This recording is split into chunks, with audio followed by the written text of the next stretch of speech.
ไปเห็นเรียอุ๊บซองสุดท้ายกาแฟดำนะอันนี้มันสูตรเคล็ดลับการลดน้ำหนักเด้อเขามีเป็นเซตท่าพิสูจน์เซตทดลองเนาะโปรโมชั่น199,000 กีบเนาะใครที่ว่ามีปัญหาเรื่องไขมันส่วนเกิน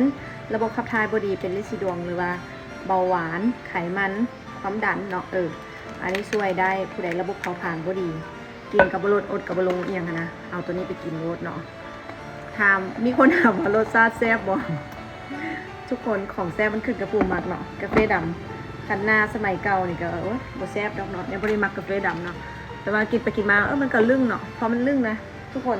เดี๋ยวได้กินหวานบ่ได้เลยบ่ได้อยากกินหวานเลยเนาะตัวนี้นะเพราะว่าอย่างตัวนี้แบบมันช่วยไปลดน้ำตาลในเลือดเฮาแล้วก็ลดไขมันในเลือดเฮามันก็จะในห่างกายเฮาบ่ได้ต้องการกินหวานเวลาเห็นหวานมันก็บ่ได้อยากได้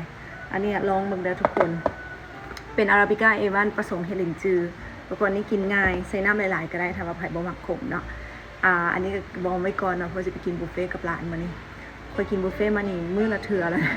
ทุกมื้อเลยร้านมาตจีนเนาะก็คือแบบเพิ่นอยากกินบุฟเฟ่เนาะมื้อนี้ก็ไปต่อบุฟเฟ่กันเลยต้องกดน้ำตาลในเลือดลงก่อนเนาะเพื่อที่จะได้รับบุฟเฟ่ได้เต็มทีมื้อนี้